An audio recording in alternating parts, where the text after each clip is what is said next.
پھر اس نے اس خوبصورتی کو نہیں پایا جو خوبصورتی اس کو دین دینا چاہتا تھا۔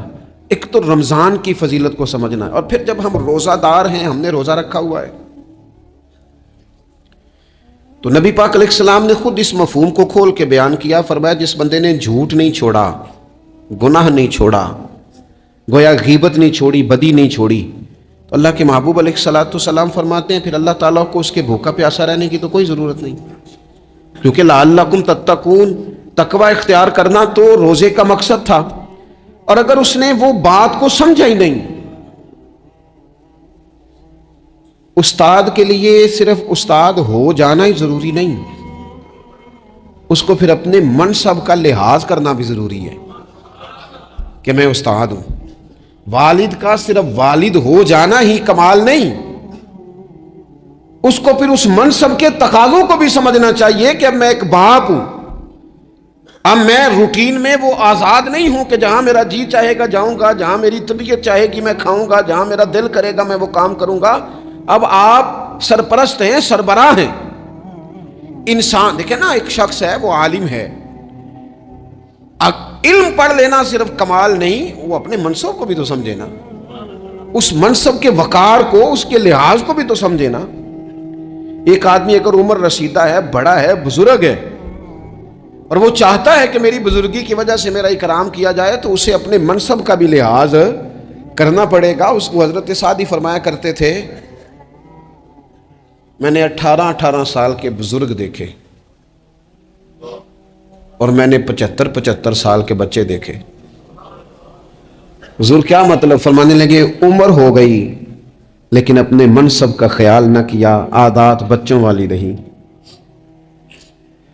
اور فرماتے میں نے ایسے لوگ دیکھے جن کو شروع وقت میں ہی اللہ والوں کی صحبت نصیب آئی، تو وہ جو بزرگی ہے وہ پھر عمر کی وجہ سے نہیں ملی، وہ اللہ نے علم اور عمل کی وجہ سے عطا فرما دی۔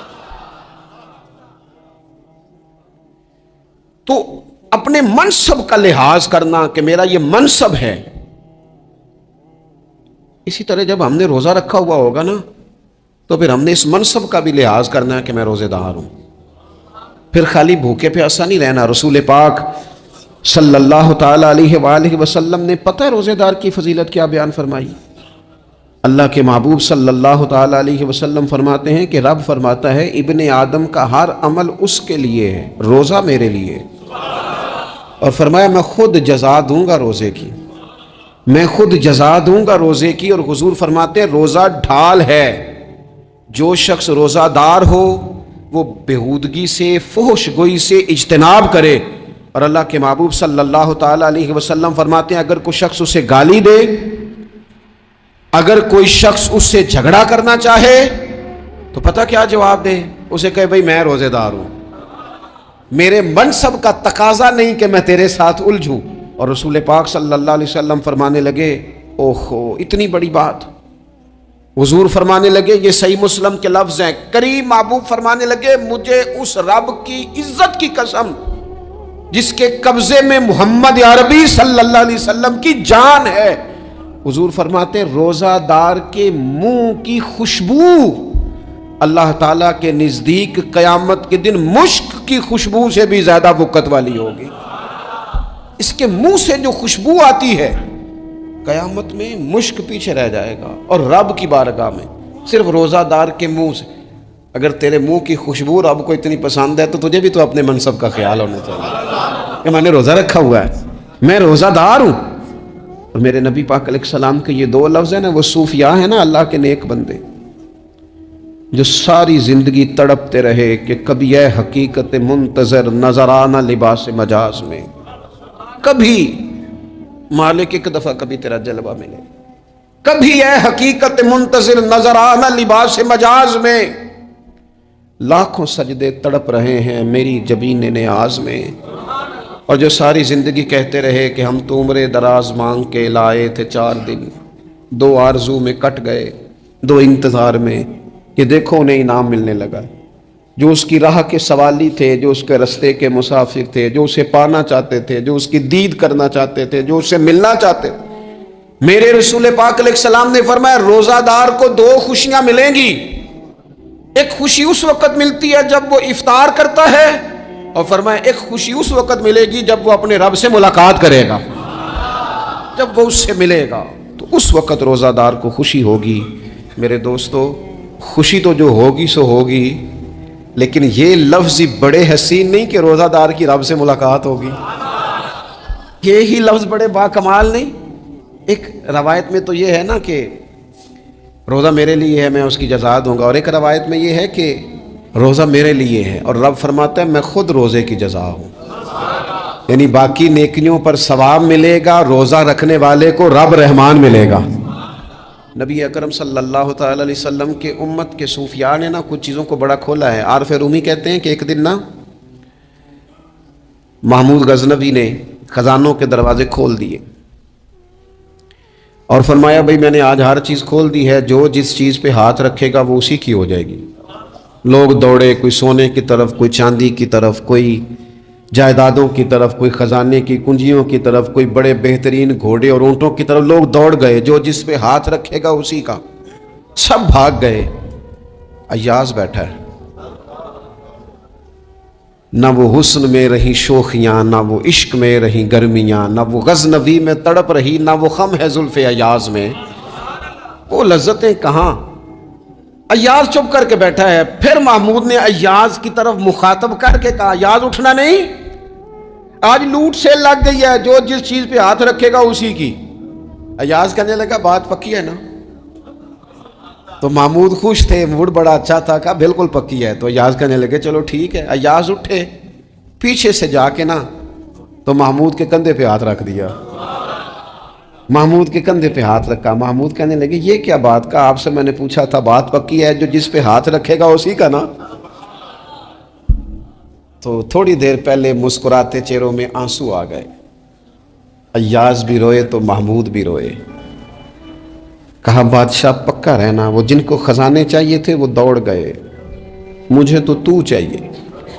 لنگ کئی مہینے تے برس گئے تے تیری دید نو دیدے ترس گئے، تیری تو ملے گا۔ تو پھر کہا محمود نے، اس نے کہا میں وعدہ کر چکا تھا، بس ٹھیک ہے، باقیوں کے خزانے اور میں تیرا، طے ہو گئی۔ فرمایا باقی نیکیوں پر ثواب ملے گا، روزہ رکھنے والے کو رب رحمان ملے گا، اللہ کا قرب ملے گا۔ دیکھو نا، وہ خاص انسان کو کیفیت حاصل ہوتی ہے روزے میں، رب کے ہونے کا یقین۔ وہ جو صوفیاء کہتے ہیں نا مراقبہ کرو، وہ نصیب ہوتا ہے۔ یعنی کسی کو کیا پتہ ہے اس کا روزہ ہے کہ نہیں، اکیلا ہے نا گھر میں، فریزر بھرا ہوا ہے، نہیں نہ کھاتا، کیوں؟ اسے پتہ ہے میرا رب میرے ساتھ ہے، میرا رب مجھے دیکھ رہا ہے۔ بس یہ تصور توحید پکا ہو جاتا ہے رمضان، تو پھر اللہ تبارک و تعالیٰ کی بھی خاص رحمت اور کوئی خاص ہی اعزاز۔ حضور فرماتے ہیں جنت کے کئی دروازے ہیں، ایک باب الریان ہے، اس سے صرف روزہ دار گزریں گے۔ آواز ہوگا روزے والے آ جاؤ، وہ آ جائیں گے، فرمایا اس خاص دروازے سے گزرو، جب گزر جائیں گے تو فرمایا بند کر دو بھائی، اور کوئی نہیں گزرے گا یہاں سے، دروازہ ہی مخصوص ہے، ان کا اعزاز ہی ذرا زیادہ ہے۔ تو میرے عزیز، رمضان شریف کے اندر وہ منصب کا بس خیال رکھیں کہ میں روزہ دار ہوں، اس احتیاط کے ساتھ۔ اور دوسری جو رمضان کی چند عبادات ہیں نا، سب سے پہلی تو میں عرض کروں گا تراویح کے حوالے سے، یہ بات یاد رکھ لیں کہ نبی پاک علیہ الصلوۃ والسلام نے فرمایا جس نے ایمان اور احتساب کی نیت کے ساتھ رمضان میں قیام کیا، اللہ اس کے پچھلے سارے گناہوں کو معاف فرما دے گا۔ اور ایک مقام پر نبی پاک صلی اللہ تعالی علیہ وسلم نے بیان کیا، یہ مشکات میں موجود ہے، حضور فرماتے ہیں رمضان اور قرآن دونوں قیامت کے دن بندے کی شفاعت کریں گے۔ رمضان کہے گا یا اللہ میں نے اسے دن بھر کھانا کھانے سے باز رکھا اور تیری بارگاہ کے حکم کے مطابق اس نے اپنے آپ کو ان چیزوں سے بچا کے رکھا، اور قرآن کہے گا مالک رات میں نے اسے نیند سے روکے رکھا۔ کیا مطلب؟ اس نے کھڑے ہو کے عبادت کی، اگرچہ اس سے مراد شارحین حدیث نے تراویح بھی لیا ہے، تہجد کی نماز بھی لیا ہے، صلاۃ اللیل بھی لی ہے، لیکن میرے عزیز یہ خاص ربط ہے قرآن مجید کے ساتھ تراویح کا۔ مسنون ہے رمضان کی راتوں میں قرآن مجید اور تراویح کا پڑھنا۔ اگر تھوڑی سی نا طبیعت میں صرف تبدیلی پیدا کی جائے، میں نے دیکھا ہے کہ جو لوگ کہتے ہیں نا میرا وقت بڑا قیمتی ہے، بڑی ساری جگہوں پہ آپ کو بیٹھنا پڑتا ہے، بیٹھیں آپ 2 گھنٹے بیٹھیں، 3 گھنٹے بیٹھیں۔ میں نے دیکھا ہے لوگ جاتے ہیں کسی دفتر میں تو رات کو ہی چلے جاتے ہیں اس علاقے میں، کھڑے ہیں، پاسپورٹ کے دفتر کھڑے ہیں، شناختی کارڈ کے دفتر کھڑے ہیں، امیگریشن کی لائنوں میں کھڑے ہیں۔ کچھ ذہن تو بنائیں کہ میں نے رات کھڑے رہنا ہے اور اپنے رب کی عبادت کرنی ہے۔ تراویح کو ذرا ذوق سے آپ اگر تھوڑا ارادہ کر لیں گے نا، یعنی کوئی ایسا مشکل کام نہیں، میری تو رائے یہ ہے کہ پہلے 3-4 دن ذرا جم کے ذہن بنائیں اور تھوڑا سا نا روٹین کو بدلنے کی کوشش نہ کریں۔ جس امام صاحب کے پیچھے تراویح شروع کریں، کوشش کریں ساری وہیں پڑھیں۔ روٹین بدلنے سے بھی سستی آتی ہے، ایک دن یہاں گئے، 2 دن وہاں گئے، تو یہ روٹین بدلنے سے بھی بعض اوقات سستی آتی ہے۔ کوشش کریں ایک جگہ پہ قرآن شریف سننا شروع کریں اور پھر پورا قرآن مجید وہیں پہ سنیں اور تھوڑا ذہن بنائیں۔ میں نے دیکھا ہے ہمارے استاد صاحب اس طرح کیا کرتے تھے کہ بہت تھوڑا کھانا افطاری کے وقت، تھوڑا، اور ان سے کہا جاتا آپ بزرگ آدمی ہیں، اتنا کم کھانا کیسے نظام چلے گا؟ تو فرماتے تھے میں 1 چپاتی اور آدھی چپاتی کھا لوں گا لیکن تراویح کے بعد، اب اگر زیادہ کھانا کھاؤں گا تو طبیعت میں سستی آئے گی، میرے لیے کھڑا ہونا مشکل ہو جائے، سادہ سا کھانے کے ساتھ افطاری کی جائے گی۔ اور تراویح کے لیے اپنے آپ کو ذہنی کہاں ٹائم ملتا ہے سارا سال قرآن پڑھنے سننے کا، یہ تو اللہ نے موقع عطا فرمایا ہے، تو تھوڑا سا اگر دلچسپی پیدا کی جائے، بڑا سونا قرآن مجید پڑھا جاتا ہے مساجد میں، بچے بڑی خوبصورتی سے، تو اللہ کا شکر ہے جگہ جگہ پہ۔ اور مساجد کے علاوہ بھی میں نے دیکھا ہے، ہم سے لوگ مطالبہ کرتے ہیں کہ ہماری فیکٹری میں رات کو بھی کام ہوتا ہے، اتنے سارے ورکر ہیں تو بچہ کوئی مل جائے قرآن شریف سنائے، فلانی جگہ بھی اتنے لوگ ہیں تو اگر موقع مل جائے، تو اگر تھوڑا ذہن بنایا جائے، شوق پیدا کیا جائے تو اللہ تعالیٰ فضل فرماتا ہے، انسان کو طاقت ملتی ہے کھڑے رہنے کی۔ ایک تو تراویح، روزہ، تراویح، اور تیسری بات ہے سحر اور افطار۔ یہ جو سحری اور افطار، یہودی جو تھے نا وہ سحری نہیں کرتے تھے، سحری کا نام و نشان نہیں تھا، روزہ رکھتے سحری نہیں کرتے، تو نبی پاک صلی اللہ تعالیٰ علیہ وسلم نے فرمایا ہمارے اور یہودیوں کے درمیان فرق ہی سحری کا ہے، اور نبی پاک صلی اللہ تعالیٰ علیہ وآلہ وسلم نے فرمایا سحری کھایا کرو، سحری کھانے میں برکت ہے۔ اور اگلی بات سننی آپ نے تو خوش ہو جانا ہے، سحری کو معمولی نہ سمجھے، سحری کرنا عبادت ہے۔ ہاں آپ مت سمجھیں کہ میں روٹی کھا رہا ہوں، یہ تو میرے سامنے دہی رکھا ہوا ہے، یہ تو سالن رکھا ہوا ہے، یہ تو اچار رکھا ہے، تو چپاتیاں رکھی ہیں، سحری کھانا عبادت ہے۔ آپ صبح اٹھے، آپ کی تو روٹین ہی اور تھی، تو 7 بجے کھاتے تھے، 9 بجے کھاتے تھے، یہ جو آپ صبح کھا رہے ہیں اٹھ کے سحری میں، اپنی مرضی سے تھوڑی کھا رہے ہیں، یہ تو کسی کے کہنے سے کھا رہے ہیں، یہ تو کسی کے بٹھائے بیٹھے ہیں۔ یہ جو سحری کا لنگر ہے یہ رب رسول کی رحمت کے ساتھ عطا ہوتا ہے، یہ کرم ہے، یہ اللہ رسول کے بٹھائے بیٹھے۔ کیا میرے رسول پاک صلی اللہ تعالیٰ علیہ وآلہ وسلم نے بات کھولی ہے، ترغیب و ترہیب میں حدیث ہے، اللہ کرے یہ کبھی چسکا لگ جائے، یہ والا مزہ آ جائے، تو پھر تو گھر میں دسترخوان نہیں بچھا ہوا ہوگا، پھر تو رنگ ہی کوئی اور ہوگا۔ حضور فرماتے ہیں اللہ تعالیٰ اور اس کے فرشتے سحری کھانے والوں پر رحمتوں کا نزول فرماتے ہیں۔ کھائی روٹی جا رہی ہے، پکا ہوا کھانا ہے، لیکن حضور فرماتے ہیں رب بھی رحمتیں فرما رہا ہے اور اللہ کے حکم سے فرشتے بھی رحمتوں کا نزول کر رہے ہیں سحری کھانے والوں پر۔ تو خوب توجہ سے، ذوق سے، شوق سے۔ اور پھر جو افطار کا معاملہ ہے، حضور فرماتے ہیں جب روزہ کھولنے والا روزہ کھولتا ہے تو جو دعا مانگتا ہے رب قبول فرما لیتا ہے۔ یعنی افطار کا وقت ایسا ٹائم ہے جو دعاؤں کی قبولیت کا وقت ہے۔ افطار کرنا بھی ہے، کرانا بھی ہے۔ مہنگائی ذرا عروج پہ چلی گئی ہے، میں بار بار کہتا ہوں، مجھ سے نا لوگ دعا کے لیے مجھے کہتے کہتے اپنے کئی دکھ بتا دیتے ہیں۔ تھوڑا سا نا افطاریاں مہربانی فرمائیے گا، سیاسی نہ کیجیے گا۔ وہ جن سے مال لیتے ہیں، وہ جن کو مال دیتے ہیں، وہ جن سے ووٹ لینے ہیں، وہ جنہوں نے ووٹ لینے ہیں، اس بنیاد پر سحر افطار کے بندوبست نہ کریں رضا الہی کے لیے۔ میرے محبوب فرماتے ہیں جس نے رب کی رضا کے لیے کسی کو افطار کرایا، جتنا ثواب اللہ روزہ رکھنے والے کو دے گا اتنا افطار کرانے والے کو بھی عطا کرے۔ اور ایک حدیث تو آپ پڑھیں گے تو جھوم جائیں گے، سنیں گے تو خوش ہو جائیں گے، المعجم الکبیر میں موجود ہے۔ نبی پاک علیہ السلام فرماتے ہیں جس نے حلال کھانے اور حلال پانی سے کسی کا روزہ افطار کرایا نا، ذرا دیکھنا غریبوں کے گھروں کو جھانکنا، ذرا اپنے عزیزوں میں ایک نظر دوڑا لینا، ذرا رمضان کی نیت کر کے رمضان سے پہلے ہی غرباء تک راشن پہنچا دینا، ان کی فکر دور ہو جائے، وہ پہلی شام ہی اپنے بچوں کے ساتھ آسودہ حال ہو کے بیٹھیں، دیکھ لینا یہ نہ ہو کہ ایک بھائی کھول کے کھا رہا ہو اور دوسرے کے بچے منتظر ہوں کہ آج سحر افطار میں کیا کرنا ہے. اپنے گلی محلے میں دیکھ لینا. ہم اس رسول کے ماننے والے ہیں جنہوں نے فرمایا میں اسے مومن ہی نہیں جانتا جو پیٹ بھر کے کھائے اور اس کا ہمسایہ بھوکا رہ جائے.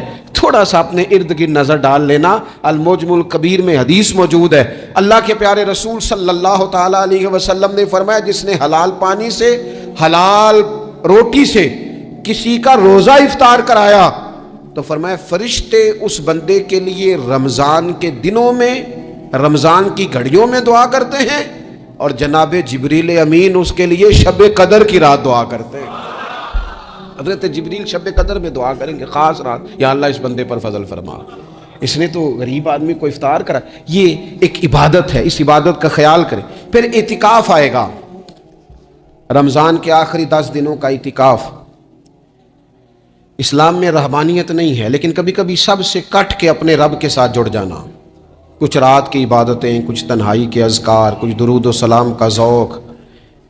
یہ ان ساری خوبصورتیوں میں سے ایک خوبصورتی اعتکاف بھی ہے. اللہ کے پیارے رسول علیہ الصلوۃ والسلام ہمیشہ اعتکاف کرتے, اور حضرت عطا بن رباح رضی اللہ تعالیٰ عنہ کیسی خوبصورت بات ارشاد فرماتے ہیں. فرماتے ہیں معتکف تو اس آدمی کی طرح ہے جیسے کسی بندے کو کسی کے ساتھ کوئی کام پڑ جائے نا تو وہ جا کے اس کے دروازے پر بیٹھ جاتا ہے کہ جب تک میرا کام ہوگا نہیں میں جاؤں گا نہیں. فرماتے ہیں یہ اعتکاف والا بھی آ کے رب کریم کے گھر بیٹھ گیا ہے کہ جب تک تو معاف نہیں کرے گا میں جاؤں گا نہیں, جب تک تو بخشش نہیں کرے گا میں اس دروازے سے ہٹوں گا نہیں. حضرت ابن عباس رضی اللہ تعالیٰ عنہ نبی پاک علیہ السلام کے روضہ انور کی طرف اشارہ کر کے کہا کرتے تھے زیادہ دیر نہیں ہوئی, اشارہ کر کے کہتے تھے زیادہ دیر نہیں ہوئی, اس روضہ مبارک میں آرام فرما. رسول رحمت علیہ السلام سے میں نے اپنے کانوں سے سنا ہے, اور جب یہ بات ارشاد فرماتے تھے تو روتے بھی تھے. فرماتے ہیں میں نے خود نبی پاک علیہ الصلوۃ والسلام سے سنا ہے کہ جو شخص اللہ تعالیٰ کی رضا کے لیے ایک دن کا بھی اعتکاف کرے گا نا, اللہ تبارک و تعالیٰ اس کے اور جہنم کے درمیان 3 خندقوں کی آڑ بنا دے گا, اور فرمایا ان کی مسافت زمین و آسمان سے بھی زیادہ ہوگی. یعنی 3 خندقیں اتنی بڑی جن کی چوڑائی زمین آسمان سے بھی زیادہ ہوگی. ایک دن اعتکاف کر لے تو اللہ اس بندے کو دوزخ سے اتنا دور فرما دے گا. بہت سارے لوگ ہیں جن کو بڑا ٹائم ملتا ہے چھٹیاں گزارنے کے لیے, کبھی کسی سیاحتی مقام پر, کبھی کسی سیاحتی مقام پر, خرچہ بھی مل جاتا ہے, کام بھی ہو جاتا ہے, سارے سلسلے بن جاتے ہیں, بڑی بڑی جگہوں پہ لوگ جا کے ٹائم گزارتے ہیں. تو ایسا نہ ہو کہ 10 دن اللہ کے گھر میں بھی گزارے جائیں.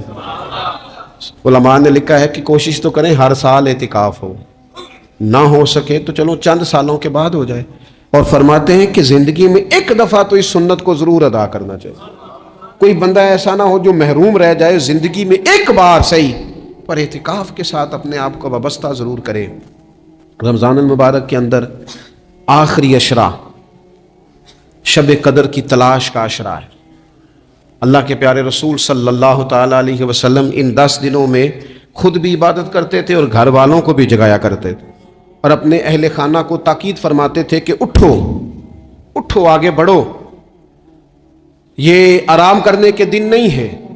ہمارے ہاں یہ ہوتا ہے کہ وہ جو آخری 10 دن زیادہ عبادت کے تھے, شب قدر کی تلاش کے تھے, وہ آخری 10 دن سارے بازار میں گزر جاتے ہیں. کپڑے سلوائے جا رہے ہیں, کپڑے خریدے جا رہے ہیں, جوتے خریدے جا رہے ہیں, واپس کیے جا رہے ہیں, دوبارہ لیے جا رہے ہیں, سفر ہو رہا ہے, آنا جانا ہو رہا ہے, عیدیاں بٹ رہی ہیں. تو یہ سارے کام جو آخری عشرے میں کرنے ہیں, جو زیادہ عبادت کے دن تھے, وہ سارے کام تو رمضان سے بھی پہلے کر لینے چاہیے. کپڑے رمضان سے پہلے خریدے جائیں, پہلے سلوا لیے جائیں, جوتے پہلے لے لیے جائیں, ضرورت کے کام پہلے کر لیے جائیں. جہاں آپ کو جو بانٹنا ہے وہ رمضان سے پہلے کریں. وہ مفت کی اپنے دل کو مطمئن کرنا کہ اب میرے پاس یہ بڑے میں خیر کا کام کرنے نکلا ہوا ہوں, میں عیدی بانٹنے جا رہا ہوں, یہ پہلے بانٹنے تھے. یہ عجیب بات ہے کہ جو زیادہ وقت مسجد میں گزارنے کا ٹائم تھا وہ سارا ہم نے ضائع کر دیا. وہ ادھر ادھر بازاروں کی نظر ہو گیا, میل ملاپ کی نظر ہو گیا. تو اگر چیزوں کو مرتب کیا جائے, میں تو دوستوں سے کہا کرتا ہوں زکوٰۃ کا حساب, صدقات کا حساب, صدقات فطر کا حساب, جتنے بھی روٹین کے کام ہیں اس کو کوشش کریں رمضان شریف سے پہلے آپ ترتیب دیں. آپ ان چیزوں کو پہلے سے مرتب کریں تاکہ وہ بہترین ہو جائیں. ہم تو اس دین کے ماننے والے ہیں جہاں نیت کرو تو اجر شروع ہو جاتا ہے. آپ رمضان کی نیت سے جو آج خرچ کریں گے اس کو اللہ تعالیٰ رمضان کے ثواب کے برابر ہی اجر عطا فرمائے گا.